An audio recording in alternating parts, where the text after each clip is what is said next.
Hello there, kia ora. Yesterday, the BSA, the Broadcasting Standards Authority, released its latest research into media harm within minority groups around the country. And shocker, it seems something happened about 6 to 12 months ago to make a major detrimental impact on those communities in what we see online and in broadcast. Maybe the findings will help us identify whatever that mysterious mystery thing was that started this happening. More than 3/4 of Māori, Pacifica peoples, Asians, and Muslims that were surveyed felt being exposed to discriminatory or controversial content was a problem in Aotearoa. And between a quarter and a third of people in those categories have been exposed to these views being publicly shared in the past 6 months. These include conflict incitement, stereotyping, unbalanced reporting, and jokes about people's differences. In fact, more than half say they now avoid TV or radio because they find it full of misinformation and inappropriate content. And those findings are actually backed up by last month's New Zealand On Air survey into media habits. For many, they say it feels like they're being judged and makes them feel unsafe and has direct impacts on mental health, self-confidence, and self-esteem. Between 41 and 56% of those communities feel that there needs to be stronger actions against hate speech and harm-causing content. They pointed out in focus groups that what may seem like a harmless joke or a snide comment or media framing may feel like something that happens occasionally to other groups, but it has a cumulative impact on how people perceive those communities, which is much more harmful. They found these cumulative impacts can normalize bad behavior and stereotypes, damage young people's aspirations, and make people feel judged and unsafe for not fitting in. And the place that it's the worst? Social media. It was always going to be social media. Social media platforms were cited as the place most often to find offensive, damaging content and comments and material.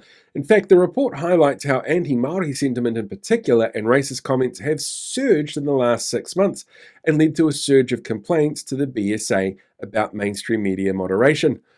So, can you work out what's caused the sudden rise in racism, especially in social media spaces? It's the government. Of course it's the government. Look, since taking power, the coalition's undertaken a number of policies and changes which directly impact Māori outcomes, like the removal of Section 7AA of the Oranga Tamariki Act or the closure of the Māori Health Authority. They've undertaken changes which have wider impacts on certain communities, like removing the tool from Health New Zealand that's used to create waiting lists, of which race was one small factor in a much larger equation. And they've signalled to Māori in particular that they don't feel that there's any need to prioritise cultural identifiers like the use of te reo names in government departments or greetings in te reo Māori for an event like Matariki. There has been within the coalition an active campaign to normalise the minimisation of Māoridom through their actions and the outcomes that those produce. Take, for example, the story that came out yesterday where the Prime Minister, Christopher Luxon, slams doctors in the Hawke's Bay for prioritising Māori and Pacifica young people. This headline frames the choice the way that it framed calls to change the wait list around that tool for prioritisation, but this actually refers to cancelling free visits to GPs for Māori and Pacifica people aged between 14 and 24, something that was set up to help deal with the inequities in our healthcare system, where primary healthcare access earlier in life can help with better outcomes long term. What Luxon wants people to see is that health administration is done on need, not race, except that Māori in the Hawke's Bay have an average 8 years lower life expectancy than non-Māori. The need for primary healthcare for younger Māori and Pacifica peoples is greater to help gap those inequities. The immediate need argument may look like on paper everyone's exactly the same, with two people presenting the same way, but the outcomes are vastly different for a range of reasons. And it comes as the most recent in a long list of ways governments throughout time have kept the boot on the necks of Māori. Comments on the RNZ story highlight this, but also comments about entitled Māori elite and how, I guess they're just going to blame colonisation, which I'm not going to boost here. And there is actually a name for this. Researchers call it the Trump effect, and it's named after the discernible increase in racism towards the Latino community in the United States after Donald Trump started campaigning on a platform that all Mexicans were illegal migrants and doing terrible things that could be blamed on for all of America's woes. Researchers found discernible levels of racism and racist sentiment growing amongst white populations, which was made worse when those in power seen as sharing similar political ideologies didn't rebuke it.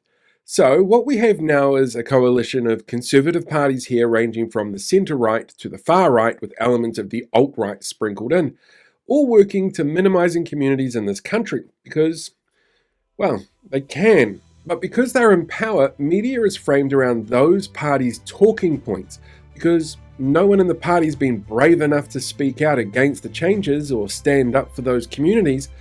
It emboldens a wider range of people to share their perspective, because they feel that they are being accepted by someone in authority. So when you see those research results from the BSA and you're watching something online or see some horribly racist comments that pop up in a comment section, you can actually see the direct result of the language this government uses and its actions towards people within those communities.